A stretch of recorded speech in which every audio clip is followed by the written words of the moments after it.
اور جس طرح عیسیٰ ابن مریم نے کبھی ڈگنیٹی کلیم نہیں کی، یعنی کہ نہیں اپنے منہ سے کہا کہ میں اللہ کا بیٹا یا پھر خدا ہوں، اسی طرح جناب عزیر علیہ السلام نے بھی کبھی اپنے منہ سے یہ بات نہیں کہی کہ میں اللہ کا بیٹا ہوں یا پھر میں خود خدا ہوں۔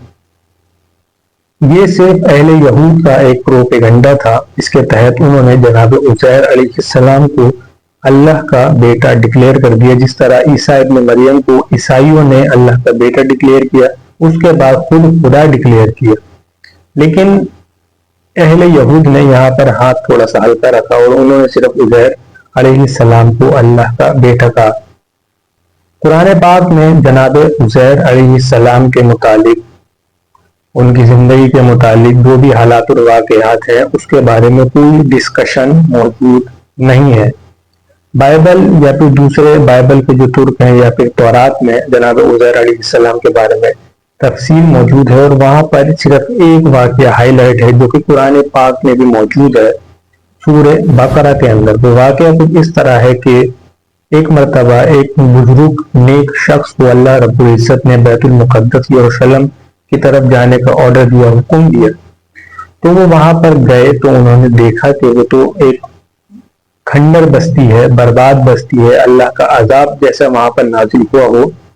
اس طرح کی بستی ہے، نہ وہاں پر کوئی انسان ہے نہ ہی کوئی اور شے، اور انہیں یہ حکم ہوا تھا کہ اس بستی کو دوبارہ سے آباد کر دیا جائے گا۔ لیکن جب وہاں پر جا کر انہوں نے حالات اور واقعات دیکھے تو ان کے ذہن میں ایک بات ہے کہ یہ بستی کس طرح آباد ہوگی، نہ یہاں پر مکان ہے، ہر چیز کھنڈر ہو چکی ہے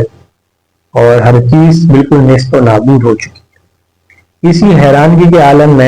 میں اللہ عز و جل نے انہیں موت کی آغوش میں سلا دیا،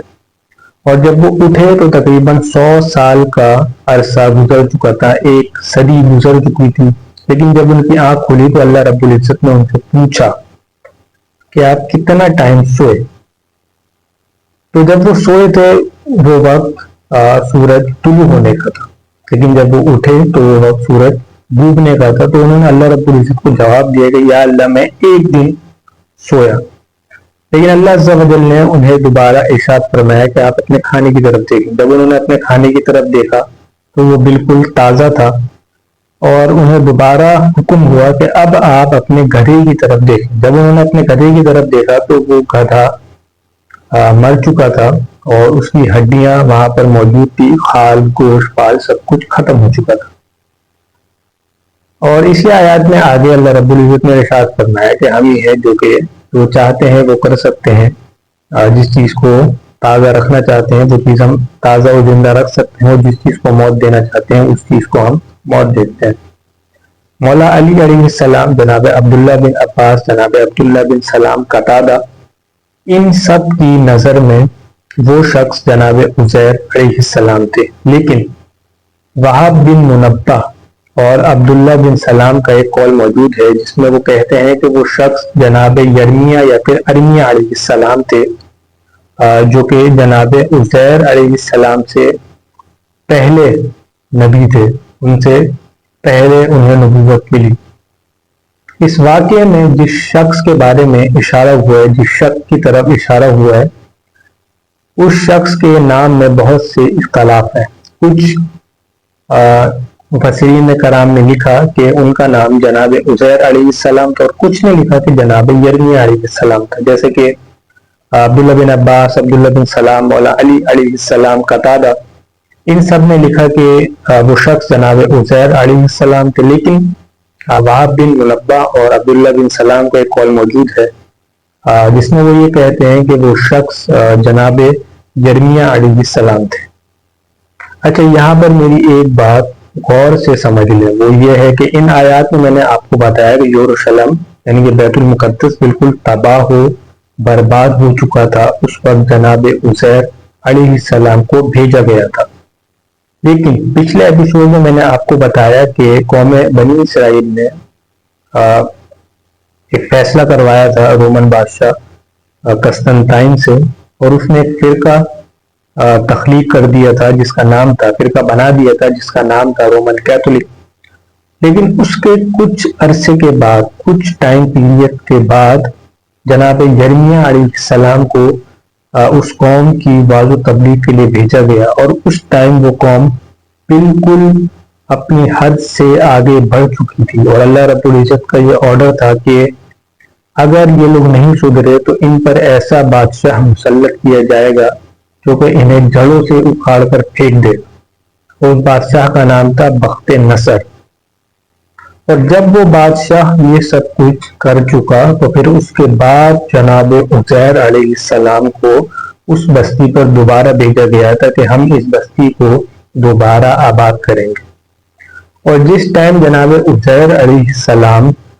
موت کی آغوش میں گئے تھے، یعنی کہ اللہ رب العزت نے انہیں سلا دیا تھا 100 سال کے لیے، اس وقت وہ بستی بالکل برباد تھی، لیکن جب وہ اٹھے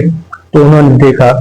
کہ ان کا گدھا تو بالکل ختم ہو چکا ہے، مر چکا ہے، اور اس کی ہڈیاں وہاں پڑی تھی، لیکن ان کا کھانا ایز اٹ از جیسا تھا ویسے ہی فریش ہے، اور وہ بستی دوبارہ آباد ہو چکی ہے۔ پھر اس کے بعد جناب عزیر علیہ السلام نے اس قوم میں دوبارہ وعظ و تبلیغ شروع کی۔ اب یہاں تک تو آپ لوگوں کو سمجھ میں آ گیا کہ وہ قوم کون سی تھی اور جناب عزیر علیہ السلام کے ساتھ کیا واقعہ پیش آیا تھا۔ صرف ایک چیز اب رہ گئی ہے جو کہ میں نے آپ لوگوں کو سمجھانی ہے، بتانی ہے، وہ یہ ہے کہ اہل یہود آخر کیوں جناب عزیر علیہ السلام کو اللہ کا بیٹا کہتے تھے۔ اچھا، جو تباہی والا معاملہ ہے ان کا، جب وہ گروہ بنا تھا رومن کیتھولک، جو کچھ عرصے کے بعد جب یرمیہ علیہ السلام آئے تھے، اور اس کے بعد دوبارہ جب اس قوم نے دوبارہ وہی کام شروع کر دیا، اللہ رب العزت نے نافرمانی شروع کر دی اور اس سے آگے بڑھ گئے،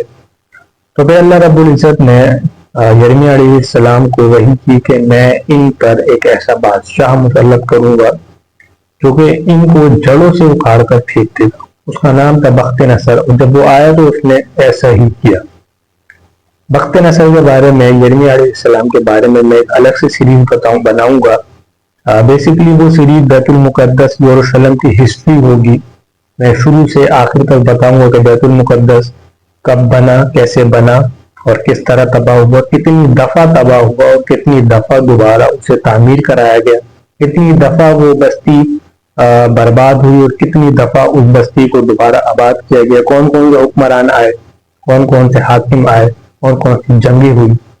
اکثر چیزیں تو میں آپ کو پہلے ہی بتا چکا ہوں کہ جناب موسیٰ کی قوم بھی وہاں آباد تھی، قوم عمالقہ بھی وہاں آباد تھی کسی ٹائم میں، جس میں عوج بن عنق ایک شخص تھا جس کا قد آسمانوں جتنا تھا، کیونکہ میں نے آپ کو پچھلے ایپیسوڈ میں کہیں بتایا ہوگا، اگر مجھے یاد رہا تو میں لنک ڈسکرپشن میں ڈال دوں گا۔ تو بہرحال اب رہا سوال کہ اہل یہود آخر عزیر علیہ السلام کو اللہ کا بیٹا کیوں مانتے ہیں، ڈگنیٹی کیوں کلیم کرتے ہیں ان کے بارے میں۔ اب جو میں بات آپ لوگوں سے کرنے والا ہوں کہ اہل یہود نے آخر کیوں جناب عزیر علیہ السلام کو اللہ کا بیٹا قرار دیا، تو اس چیز کا جواب مجھے بہت ہی مشکل سے حاصل ہوا، اور وہی جواب میں آپ لوگوں کی خدمت میں پیش کر رہا ہوں۔ وہ جواب کچھ اس طرح ہے کہ قوم یہود یعنی کہ اہل یہود اپنی شرارت کی وجہ سے ذلت اور پریشانی کا شکار رہتی تھی، اور ایک وقت ایسا آیا کہ اپنی شرارت اور مستی خوری میں ان لوگوں نے تورات کو جلا دیا۔ اب اللہ رب العزت نے جناب عزیر علیہ السلام کو حکم دیا کہ آپ تورات دوبارہ لکھیں۔ جناب عزیر علیہ السلام نے اللہ رب العزت کے حکم کو مانتے ہوئے تورات کے نسخے کو دوبارہ تحریر کرا، دوبارہ لکھا۔ جب آپ علیہ السلام اس نسخے کو پورا لکھ چکے اور ان لوگوں کے سامنے رکھا، اور شریعت موسوی کو دوبارہ ان لوگوں پر مسلط کیا کہ اب اس شریعت کو آپ لوگوں نے ماننا ہے، تو ان لوگوں نے اس نسخے کو اپنے چھپائے ہوئے نسخوں سے میچ کرا، دیکھا کہ کیا اس شخص نے، عزیر علیہ السلام نے، یہ نسخہ بالکل صحیح لکھا ہے۔ تو ان لوگوں نے پایا کہ وہ نسخہ بالکل ایز اٹ از ویسا ہی ہے جیسا کہ پرانی تورات میں جو ان لوگوں نے جلا دی تھی اس میں لکھا ہوا ہے۔ اب اس چیز کو دیکھتے ہوئے ان لوگوں نے جناب عزیر علیہ السلام کو شریعت موسوی کا نائب بنا دیا اور ایک بہت ہی عزت دار شخص کی حیثیت سے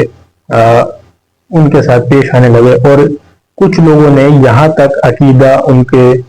برعکس قائم کر لیا کہ وہ اللہ کے بیٹے ہیں، حالانکہ جناب عزیر علیہ السلام نے ان لوگوں کو منع کیا کہ میں اللہ کا بیٹا نہیں ہوں، جس طرح عیسیٰ ابن مریم نے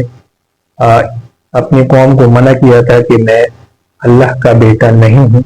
میں صرف اللہ کا رسول ہوں۔ تو اسی طرح جناب عزیر علیہ السلام نے بھی ان لوگوں سے کہا، لیکن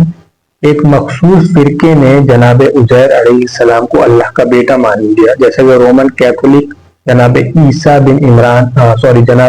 بن مریم علیہ السلام کو اللہ کا بیٹا مانتے ہیں۔ اب جب اس قوم نے یہ بات مان لی کہ جناب عزیر علیہ السلام اللہ کے بیٹے ہیں، تو ایک بہت بڑا فرقہ، ایک اکثریت بالکل الگ ہو گئی، جس طرح رومن کیتھولک الگ ہو گئے تھے کہ ہم عیسیٰ بن مریم کو اللہ کا بیٹا مانتے ہیں، اسی طرح یہ بھی ایک یہودیوں کی ایک الگ سے ایک ٹولی بن گئی، الگ سے گروہ بن گیا جو کہا کرتا تھا کہ جناب عزیر علیہ السلام اللہ کے بیٹے ہیں۔ ان کے بعد بہت سے نبی آئے جنہوں نے اس قوم کی اصلاح کی کہ عزیر اللہ کے بیٹا نہیں ہے، اللہ کا کوئی معبود نہیں ہے، اللہ کا کوئی شریک نہیں، لیکن اس قوم نے نہیں مانی۔ اب اس ٹائم 2024 میں یا پھر اس سے پہلے وہ فرقہ اس دنیا میں موجود ہے یا پھر نہیں، اس بارے میں کوئی علم کسی کے بھی پاس نہیں ہے، کیونکہ وہ فرقہ ہائی لائٹڈ نہیں ہے، لوگوں کی نظروں میں نہیں ہے، جیسے کہ عیسائی لوگوں کے نظروں میں ہے، جگہ جگہ پھیلے ہوئے ہیں، پوری دنیا میں عیسائیت موجود ہے، بیسیکلی یہودیت بھی پوری دنیا میں موجود ہے، لیکن وہ جو ایک الگ سے فرقہ تھا جو کہ کہا کرتا تھا کہ جناب عزیر علیہ السلام اللہ کے بیٹے ہیں، وہ فرقہ فی الحال تو ہائی لائٹ نہیں ہے، کوئی نہیں جانتا کہ وہ فرقہ ہے بھی یا پھر نہیں، لیکن قرآن پاک نے اس فرقے کو ہائی لائٹ کیا، لوگوں کو بتایا کہ ایک یہودیوں کا ایک ایسا بھی گروہ گزرا ہے تو کہا کرتا تھا کہ جناب عزیر جو کہ ہمارے نبی ہیں وہ اللہ کے بیٹے ہیں، حالانکہ وہ اللہ کے بیٹے نہیں ہیں، اللہ وحدہ لا شریک ہے، اس کا کوئی بھی شریک نہیں، وہ اکیلا ہے، وہ بے نیاز ہے۔ اس ایپیسوڈ سے منسلک جتنے بھی ریفرنسز ہیں وہ سب میں اس ویڈیو کے آخر میں آپ لوگوں کے سامنے پیش کر دوں گا، کیونکہ ویڈیو کے بیچ میں ایک ایک کر کے ریفرنسز بتانا اس سے ٹائم بھی ضائع ہوتا ہے، اور اس کے بعد بات سننے میں مزہ بھی نہیں آتا، بیچ بیچ میں رکاوٹ آ جاتی ہے۔ لیکن جتنے بھی ریفرنسز ہوں گے اس واقعے سے، جناب عزیر علیہ السلام کی زندگی سے، اور قرآن پاک کی جو آیات ہیں اور بائبل میں جہاں بھی مینشن ہے، جو بھی روایات ہیں، جو بھی مفسرین کرام نے پیش کیا، وہ سب چیزیں میں آپ کو اس ویڈیو کے